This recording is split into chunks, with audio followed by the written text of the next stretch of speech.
Hello and welcome to another my NTND marriage video. I can't really have this channel and talk about my marriage without discussing special interests and the effect that the special interests have had on the marriage. To begin with, we went on dates. So we'd gone to a park, we pushed each other on swings, we gave each other piggybacks, we pushed each other in trolleys.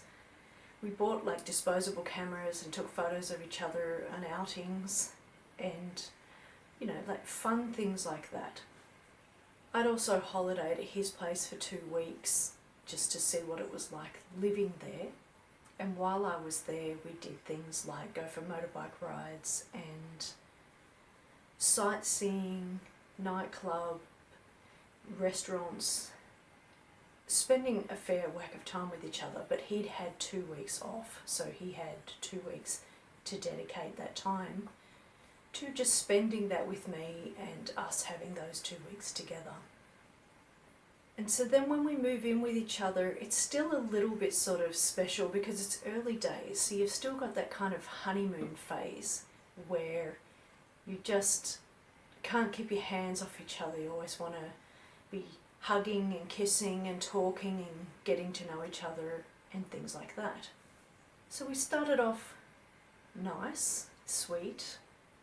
He talked about how he was Mr. Romantic and things like that.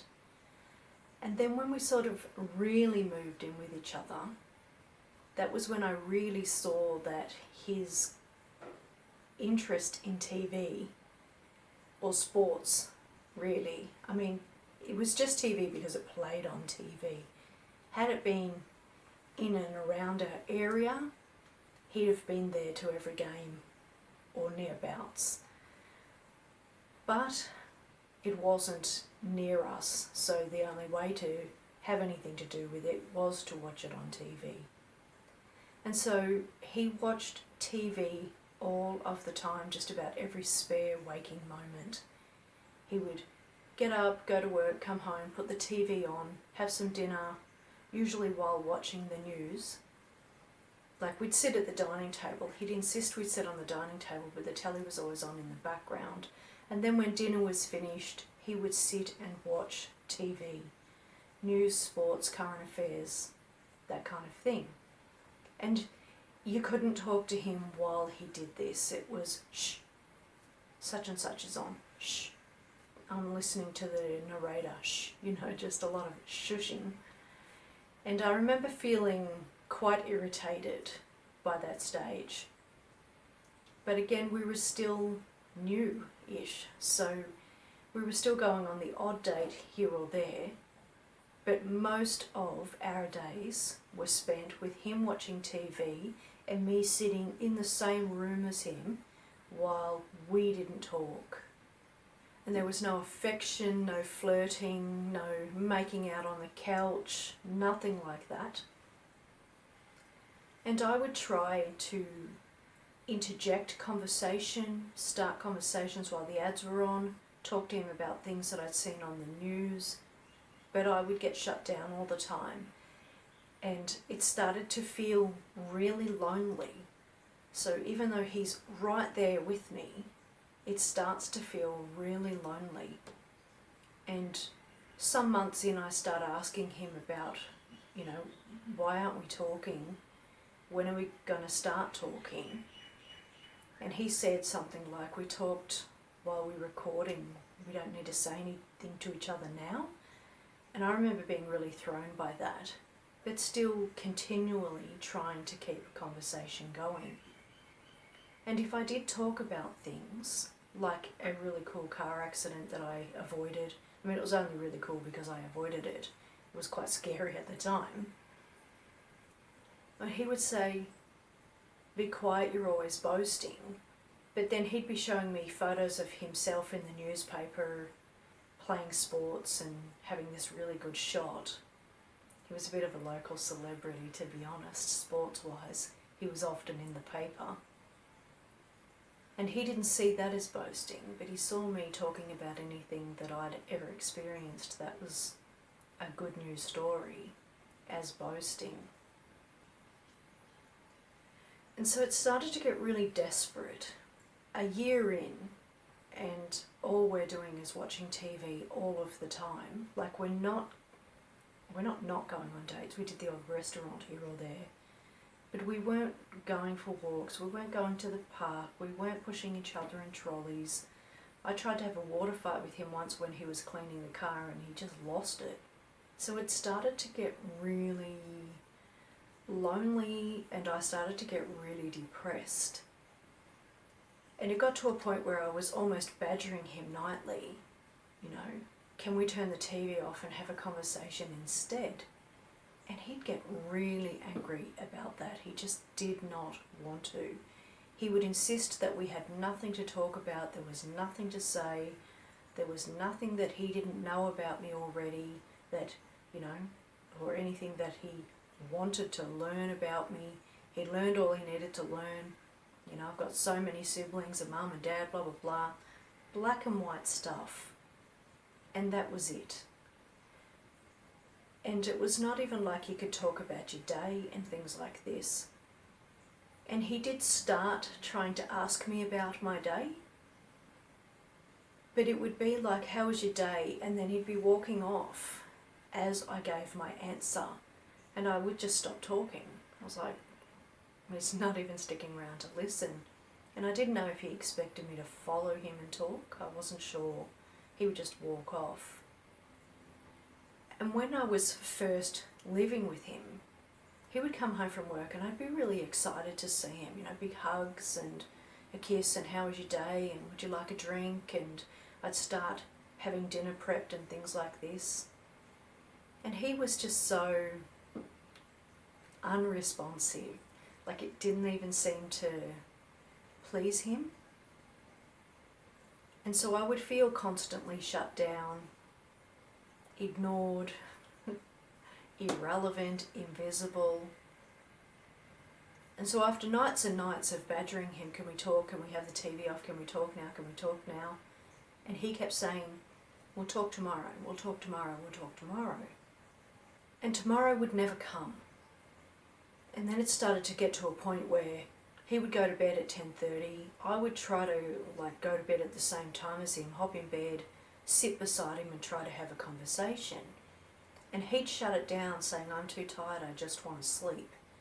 And then I'd have the rest of the night, several hours still awake by myself, lonely as all get up. I mean, the loneliness was overwhelming. And it got to the point where I was crying myself to sleep most nights.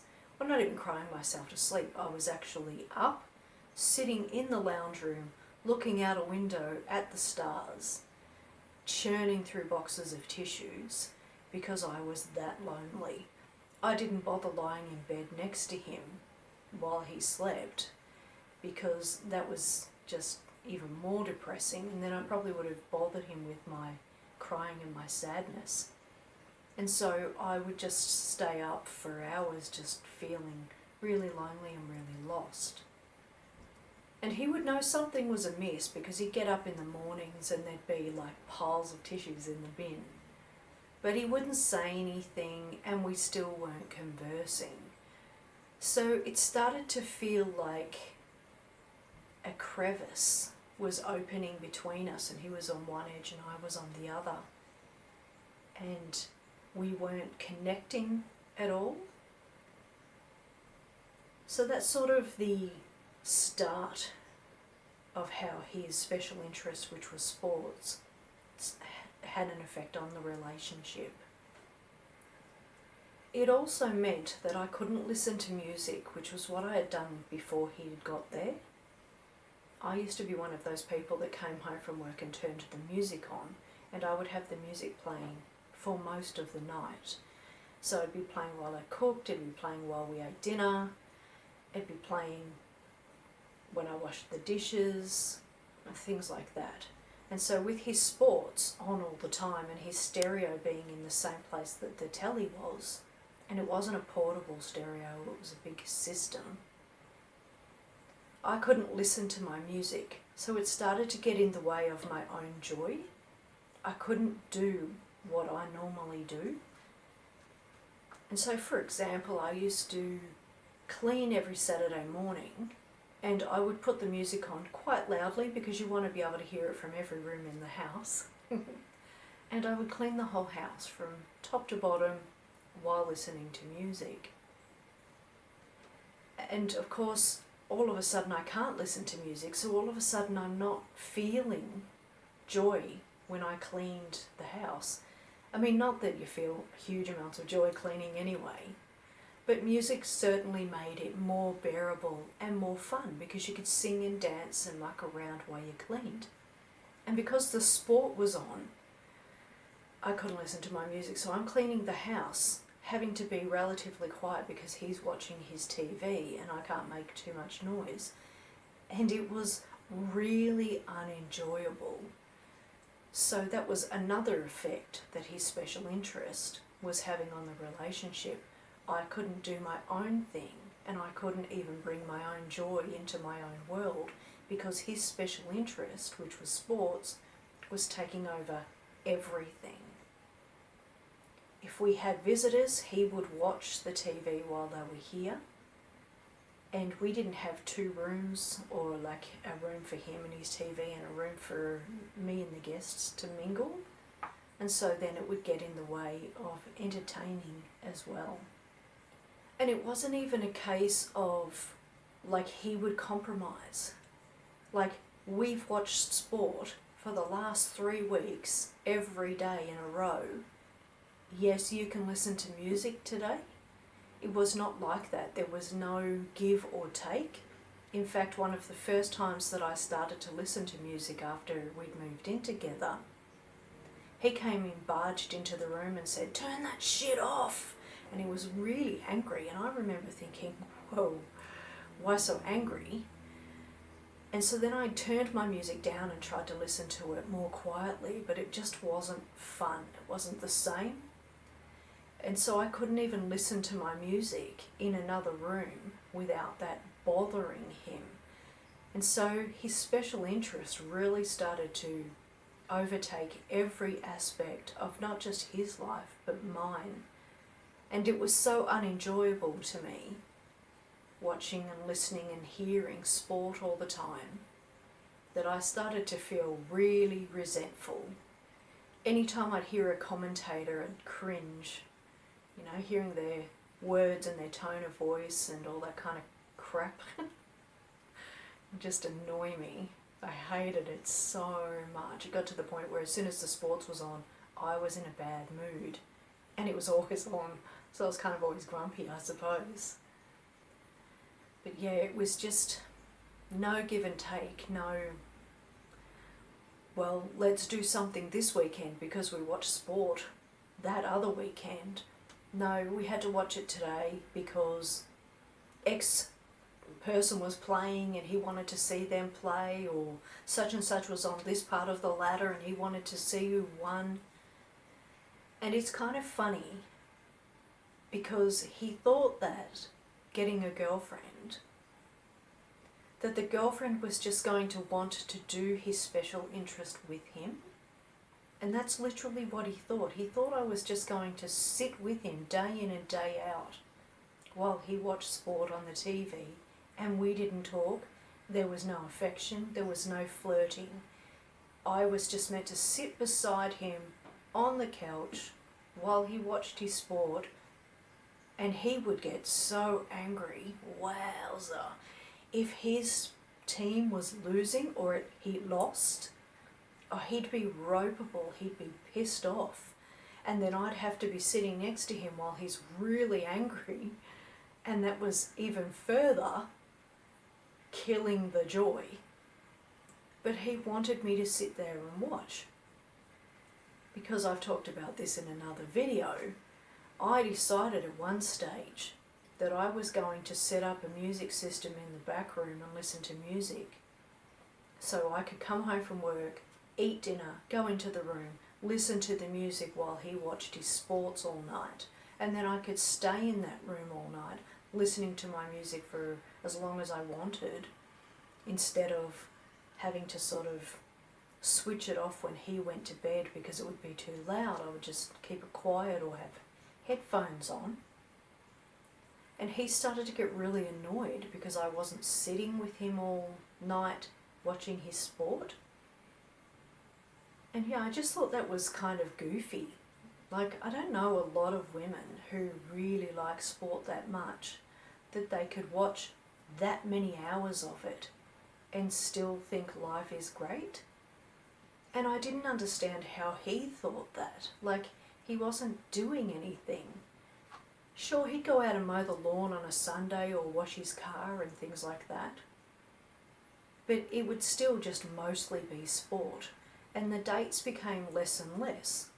And obviously, because I'm starting to feel agitated, really, really bothered by this, that we're having conflicts all the time. And so then you don't feel like going on a date because you don't feel happy, you don't feel in love, you don't feel cherished or anything like that.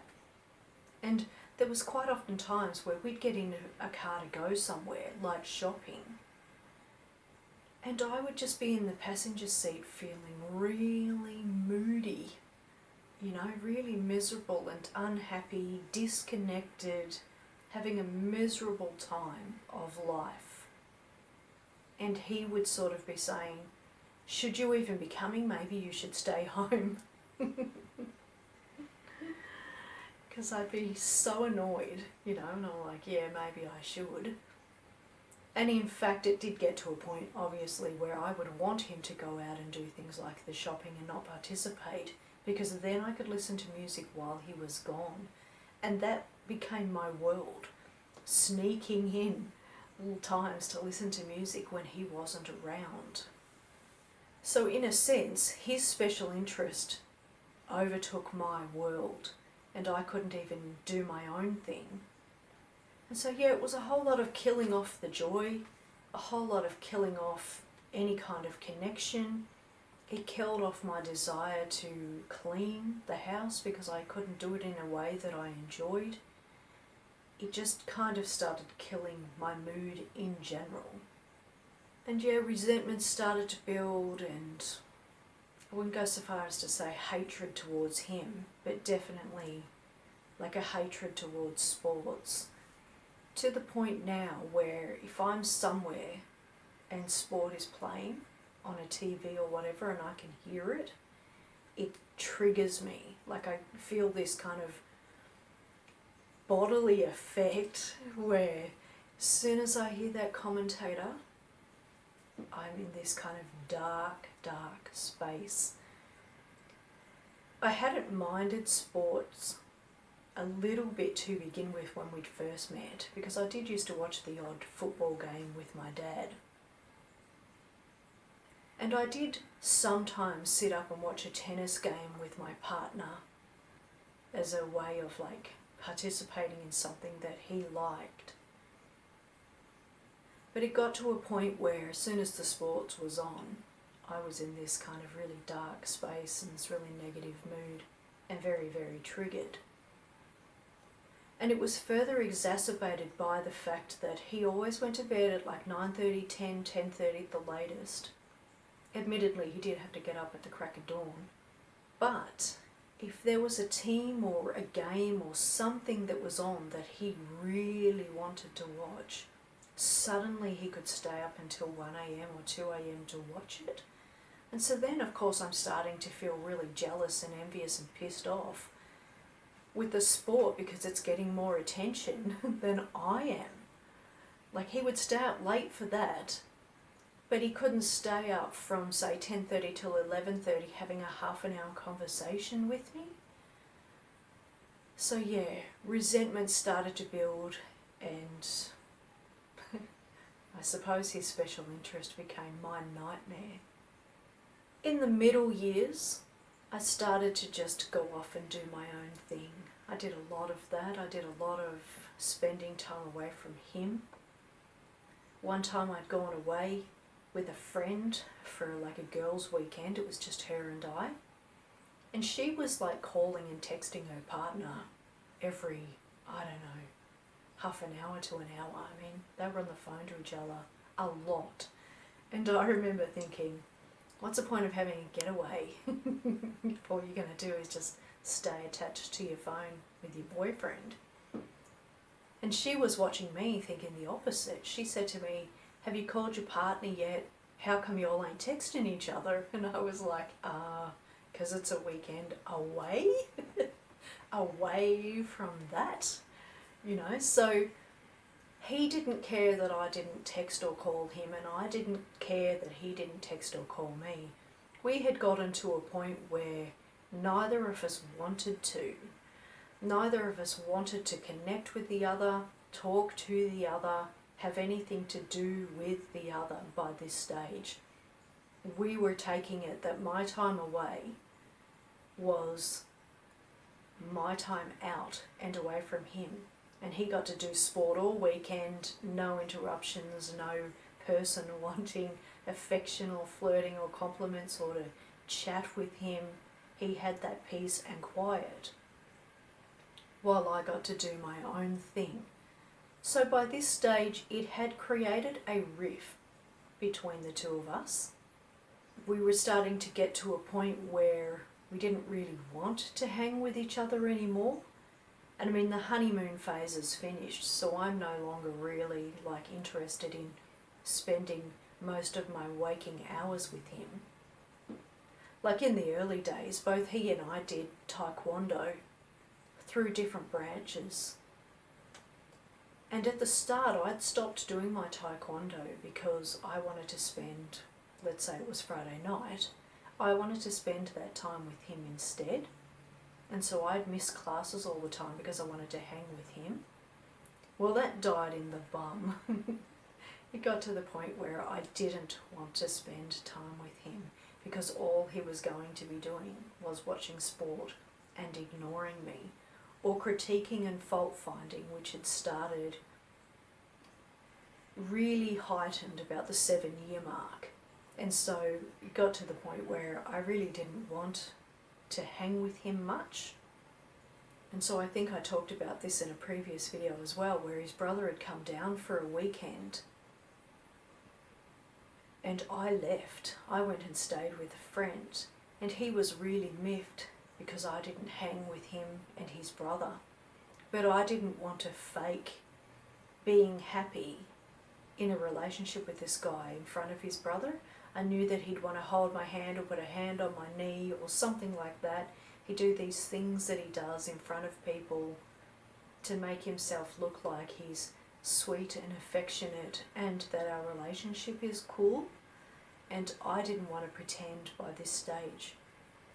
I just wanted out. I thought, you just do you and your brother and I'll just leave. And so I did. And that was sort of how it was playing out by the middle of the relationship. Nowadays, I completely leave him alone. We have 2 separate living areas so that he can do his thing in one space and I can do my thing in my space. Plus I built a lock for the door, the bedroom door, so that I can now go and listen to music in the bedroom without him interrupting me. Because what would happen is I'd be listening to music and he'd be walking in every 10 minutes or half an hour and I'm trying to just absorb myself in the zone. And he'd just be constantly coming in and I wanted him gone. I didn't want him around me. I wanted to have my music by myself without him. And so I started locking the door so that he couldn't come in. And that caused a lot of conflict to start with. He was really annoyed that I was locking him out. But now he's just used to it. And it's to the point now where the other day I was sitting in the other sitting room. I think I was on my computer or playing a game on my phone, I can't remember. And he came and sat beside me and turned the TV on and started watching sport. And I just picked the remote up, turned the TV off and said, go and watch that in the other room. And off he trotted. You know, it's not even a semblance of politeness, I suppose. I'm not even like, can you please go and watch that elsewhere? Or something. I just turned the TV off. I was like, no, you're not coming to sit beside me and turn the sports on. Not going to happen. I don't want to listen to it. I don't want to be here when that happens. I am so over sports now that no way, Jose, get lost. So that's what it's like now. Now it's to the point where I don't want to hang with him. I'm happy for him to go off and do sports all day or watch YouTube or whatever it is that he's doing while I'm off doing my own thing. So we've sort of got to a stage where I suppose I'm more accepting of it, that that's going to be his special interest and that's all there is to it.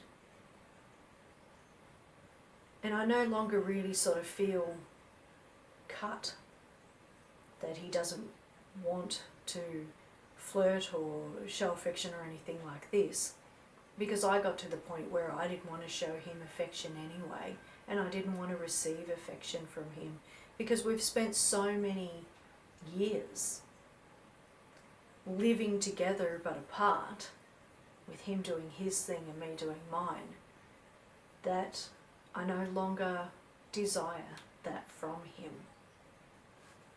But in amongst his special interest, which is sports, he has all these sub-interests. So when I met him, and those 2 weeks that I spent holidaying at his place to get a feel for what it would be like living with him, he had this huge tower of CDs, and a lot of it was music that I liked. And he had guitars, acoustic and electric, and amps and speakers. And I remember thinking, cool, a muso, how fabulous, how wonderful. Couldn't have got a better partner. And it turned out that that had been a special interest of his. Before he and I met, it was no longer a special interest of his. He still had all the equipment, but he no longer listened to music or played the guitar. He did on a rare occasion, maybe once or twice a year if I asked him, but it turned out that that was a special interest. Not that I knew that at the time or anything. All I knew was he had all this equipment he didn't touch. And he'd also said that he really loves dancing. When we were courting and dating, he said to me that he really loves dancing, and he used to go dancing all the time with his friends.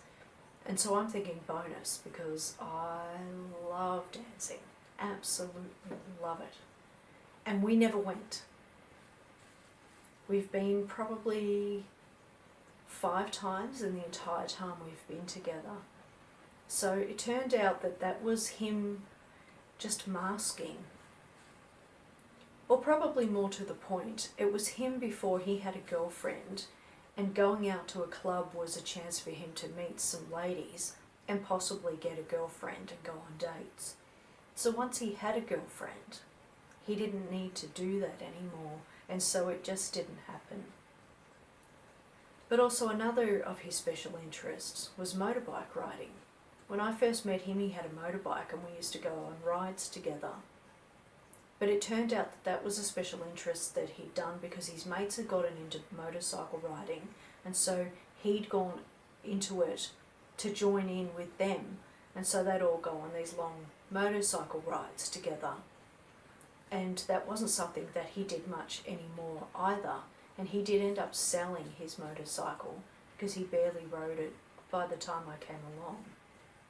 Aside from watching sports, he used to also play sports. As I mentioned, he was a bit of a local celebrity. He was always winning local tennis championships and things, so he did play tennis for quite a while, but after a while he got a shoulder injury from too much serving. And then he started to play basketball, and he did that for a good 10 years, and then he had to stop that because of knee injuries. So while he was playing tennis and basketball, he got really invested. He buys all of the stuff, all of the equipment, practices, all that kind of stuff. And then when he injured himself, he had to stop. So they were also special interests that he had. And then he moved on to Xbox. For a while there, it was Xbox 1, 2 and 3, and all these different games. And that was what he was doing for most of the time. Sorry, that scratching is my dog. He's right at the window. Random. Yeah. So then he's moved on to the Xbox, as I was saying, and so then we're building up all this equipment, tennis rackets, basketballs, trophies, tennis balls, Xbox games, and then all these games that you buy for Xbox One that don't play on 2 or 3, and so they just sit there, and then you've got to buy more games for 2 and more games for number 3, and it's all just building up. Because each time he has a special interest, he dives right in. He gets right into it and buys everything that he can with regards to that special interest. And then he drops that sub-interest and moves on to something else. And one of those something else's was his car, of course, his sports car that he bought. And he started doing all manner of things to spruce up the car and go on car rallies with all these other people who were sprucing up their cars. And he did that for, I don't know, maybe a year or so. And then he stopped, and then the car was just sitting around, barely being used. And that's a relatively expensive special interest that he just dropped. And then before COVID, he got into playing the piano. He decided to teach himself how to play piano. And granted, he's done such an amazing job. The first time I knew that he could play piano was maybe about 6 or 8 years ago. We'd gone to a party and the person there had a piano. And he sat down at the piano and I'm expecting him to go do, do, do, do, do, do, do, you know, Mary Had a Little Lamb, something basic. And he starts pumping out a tune, like an actual tune with 2 hands and the feet and the whole shebang. Absolutely blew me away. I had no idea he could play piano. And there he was playing piano. So prior to COVID, he bought a piano and started teaching himself more songs, which is pretty cool. And when it comes to guitar playing, he can listen to a song and then just play the riff. He can hear it and he just does it. So he's kind of a guru, bit of a genius in that regard. But they're just special interests that he gets into for a little while and then stops. And currently his special interest, it's kind of growing to a degree. So when he met my dad had rifles and he hunted. Because he lives on acreage and he needed to shoot foxes if they're coming near his chooks and things like this. So he came over one day and he was talking about guns and that was it. My partner had to go out and get a gun, and then him and my dad go target practice shooting, which is cool. I like that he likes to spend time with my dad doing that. But then it grew from there. Then it grew into hunting. So he had to go and buy all this hunting equipment, and then it grew into camping while you're hunting. So he's gone and bought all this camping equipment. And for some reason you can't have just one gun. You've got to have another gun because one gun does something and another gun does something else. So now he's fully invested in hunting and camping and all of that sort of stuff. So he's decking out his car to have all these things on it, like bull bars and spotlights, and he's buying generators and things because you need power and, you know, the whole shebang. And he'll do that for a few more years and then stop. And in fact, I went out into the garage the other day to try and find something, and I was just looking around and noticing that there's just all this stuff. It's like, it's just building like half of Bunnings. It's in our shed, you know, he just goes and gets stuff. And I was like, wow, there's like, we're running out of room. And he even said to me the other day, do you mind if I buy some sort of fridge thing to store the meat in? And I said, how big is this fridge thing? And he says, it's the size of a normal fridge. I said, where will we put it? And he said, he'll make room in the garage. There's no room in the garage.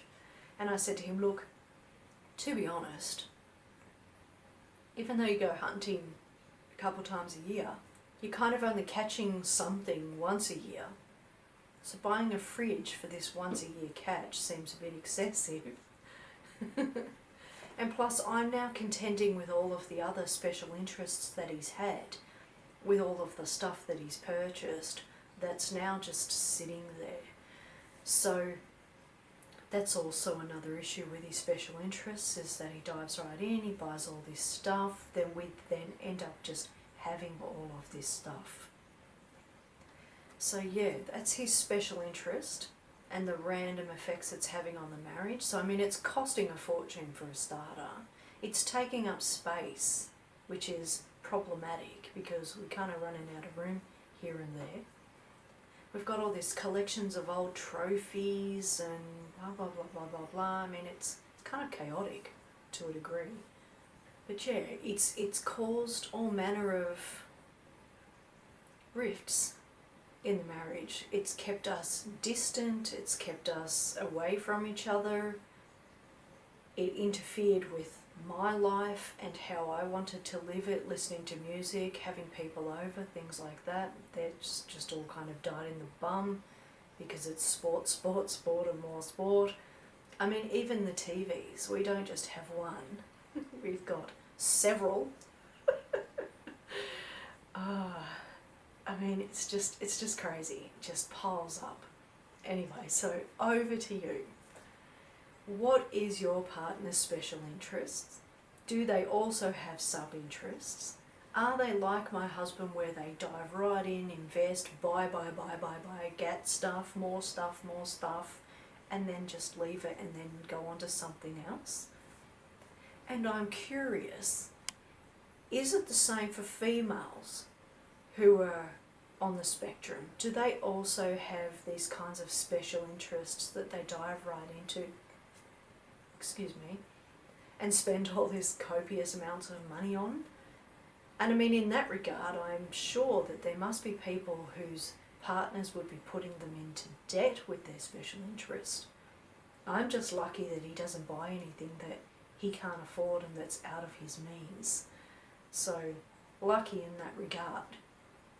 And I do have a little bit of a say in what gets spent on what, or else, I don't know.